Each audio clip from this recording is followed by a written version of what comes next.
querido, minha querida, bem-vindo ao programa Em Frente. Sou aqui o pastor Silas e nós estamos falando a respeito de parábolas, as parábolas de Jesus. As parábolas de Jesus eram aquelas histórias que ele contava enquanto pregava, enquanto ensinava algo para ilustrar uma verdade. É como se contasse uma história para falar qual é a moral, né, daquela situação, a moral da história, sabe como que é? Então a parábola era para isso. A gente tem falado de parábolas aqui, procurando entender um pouquinho mais aqui, da Bíblia, da Palavra de Deus.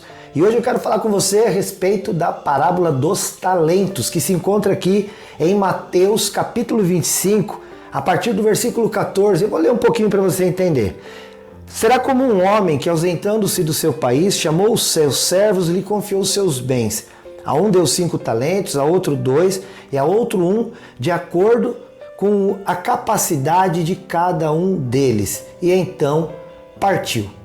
Bom, a parábola ela vai muito mais além do que apenas esses versículos que eu li, mas eu quero ressaltar esses 2 versículos aqui.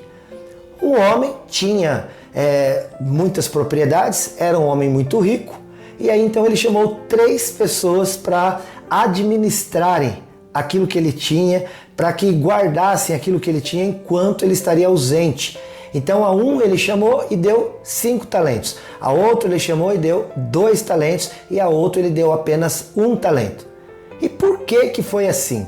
Bom, antes de mais nada, a gente precisa entender que a respeito desta parábola está o Senhor Jesus falando de Deus, o Pai, que vai um dia mandar o seu Filho Jesus voltar à terra para buscar aqueles que nele creram. E ele então vai nos cobrar dos talentos, dos dons, da capacidade que ele deu a cada um de nós para que pudéssemos exercer aqui na terra em plenitude aquilo que ele tem para cada um de nós. Você sabia que você não nasceu em vão? Primeira coisa que essa parábola quer ensinar para mim e para você é: o seu nascimento não foi à toa. Não foi o encontro do teu pai e da tua mãe que gerou você, não. Pode ter certeza que não. Humanamente falando é assim, beleza. Mas, na verdade, querido, lá no céu havia um propósito de Deus em que você nascesse. Havia um plano da parte de Deus de que você estivesse na terra ocupando aqui um espaço que, diga-se de passagem, era só teu. Ninguém poderia ter nascido nesta casa, nesta condição, nesse tempo, a não ser você. A Bíblia fala em Provérbios 16 que Deus criou todas as coisas para um fim, para um propósito definido. Deus criou todas as coisas para um propósito definido. Então nem eu e nem você escapamos disso, porque nós fomos colocados aqui na terra por Deus e com um propósito definido. Você que está aí achando assim, minha vida não tem valor, não tem jeito para mim, já ninguém se importa, ninguém liga, eu nem sei se eu mesmo ligo para mim mesmo. É bom que você comece a ligar, porque Deus liga, Deus se importa. Deus sabe exatamente quem é você, mas não é assim porque ele tem uma lista e tem teu nome lá. Não, ele especialmente separou você e colocou nesse tempo, nesse momento e nesse lugar em que você está com um propósito definido. A partir de agora você comece a declarar isso: eu tenho um propósito definido na minha vida. Mas eu ainda não sei qual é ele, mas você vai saber. Porque aquele que te deu esse propósito tem interesse que você o conheça. E ele vai te dizer qual é. Tá? Às vezes você não precisa nem buscar. De repente vem e você fica sabendo. É igual esses 3 homens. Estavam por ali e o Senhor os chamou. Você acha que ele não tinha outros para chamar? Provavelmente. Mas para aquele momento, para aquela hora, foram estes 3 que foram os chamados e os escolhidos. Então a gente precisa entender isso, queridos. Que cada um tem um propósito definido e está tudo bem com isso. Ninguém é melhor do que ninguém. Não se compare com este ou com aquele. Cada um tem a sua hora de viver este ou aquele momento e você também terá o teu momento. Simplesmente descanse no Senhor. Provavelmente que esses 3 aqui não estavam buscando entender, e aí, qual que é o propósito do nosso Senhor a nosso respeito? Não, porque Deus, quem tem o propósito, Ele se encarrega de trazer. Às vezes a gente fica assim, batendo cabeça por aí para tentar entender e às vezes até é enganado. Quando eu comecei a estudar, eu saí do ensino médio e eu fui para a faculdade, eu ainda não era chamado para o ministério. Então eu fui fazer faculdade de tradução e interpretação. E aí durante o processo eu falei, eu acho que eu queria ser mesmo professor de história. Mas eu já estava no meio do curso daquele ano e eu falei, e agora? E aí então eu fui chamado para o ministério sagrado, para me tornar um pastor. Larguei tudo e fui fazer a faculdade de teologia. No meio do caminho eu pensei assim, não, talvez fosse melhor eu fazer primeiro a faculdade para eu poder trabalhar e depois eu vou ministrar. E aí eu saí da faculdade de teologia e fui para a faculdade de novo de tradução e interpretação. E aí no meio do caminho meu coração começou a queimar porque tinha um propósito de Deus queimando em mim para que eu pregasse o evangelho.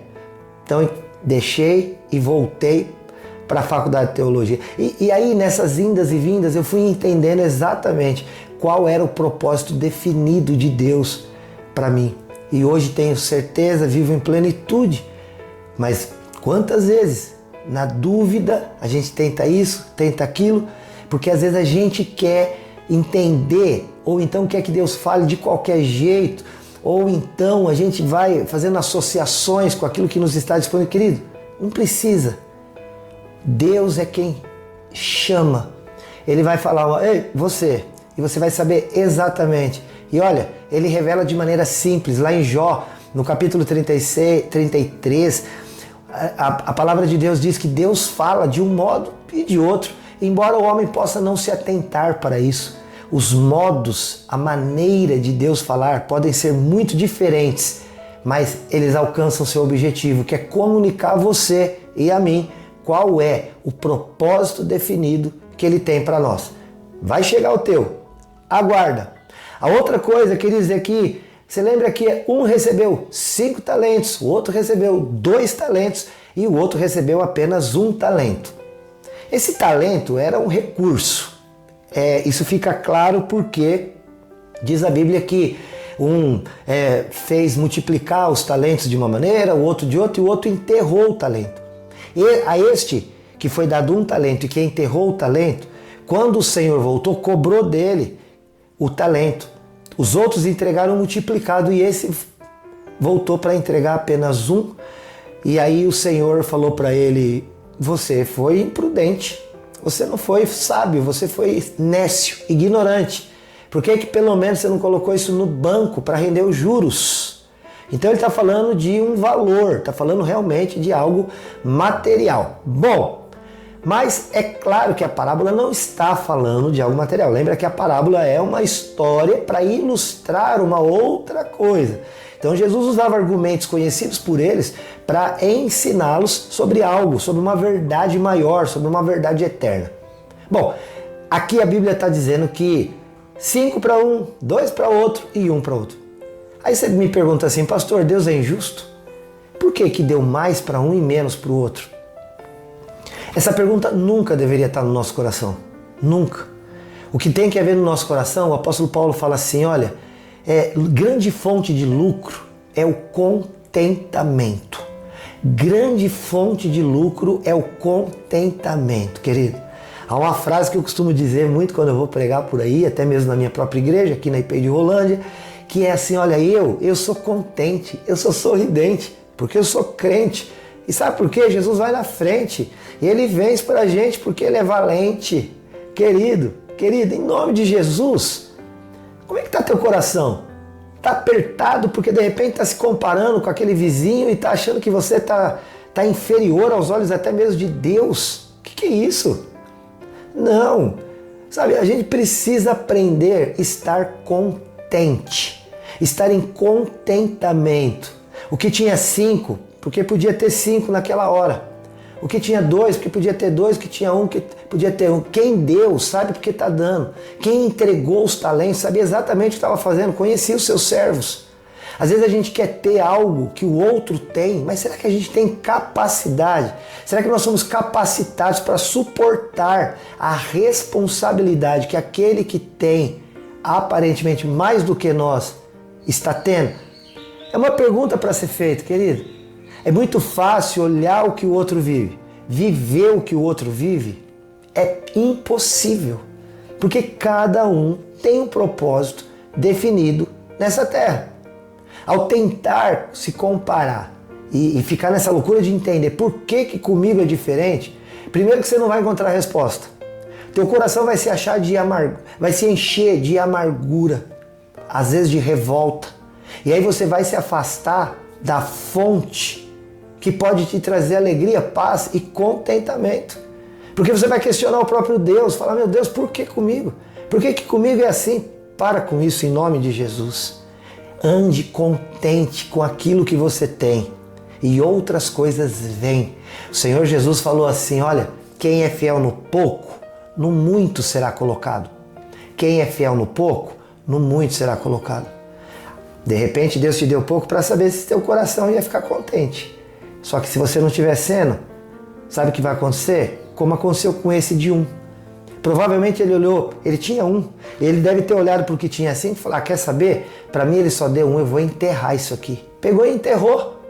E quando o Senhor voltou, cobrou dele e falou, você é mau, você é negligente. Você podia ter pelo menos posto no banco ao invés de enterrar. Então o que está... Aí o que tinha 5 tinha conseguido multiplicar para 10. E aí o Senhor fala assim, pega esse 1 único que esse tem e dá para aquele que tem 10. Porque a quem muito é dado, também muito vai ser cobrado. Então se a você tem sido dado pouco, também pouco será cobrado. Mas conforme Deus for te abençoando e te acrescentando, então você entenda que também te será cobrado. E às vezes nós não estamos preparados para esta cobrança. E Deus está querendo te poupar dela. Então fique em paz. Outra coisa às vezes é comparar o problema. Sabe, eu tenho 5 problemas. Ao invés de talentos, vamos colocar, eu estou tendo 5 lutas difíceis, enquanto o outro só tem uma. Meu Deus, eu estou com problema na família, eu estou com problema financeiro, eu estou com problema de saúde. Meu Deus, meu Deus, meu Deus. E a gente começa a comparar. E aqui também, o que eu aprendo? O Senhor chamou e deu a cada um segundo a sua capacidade. Se você está passando o que você está passando, é porque você tem capacidade de passar pelo que você está passando. Porque se não fosse assim, o Senhor não deixaria você passar o que você está passando. Porque Deus é fiel. 1 Coríntios capítulo 10, versículo 13, a Bíblia diz que não veio sobre nós uma provação que não fosse humana, mas Deus é fiel. E juntamente com a prova, Ele vai nos dar o escape para que possamos suportar. Recebe essa palavra para o teu coração. Para de se comparar. Deus te capacitou de uma maneira única para você tanto receber aquelas coisas que você vai usufruir, quanto aquelas coisas que você vai precisar sofrer nesta terra para aprender, para amadurecer, para se fortalecer, para que depois você seja coroado por Deus.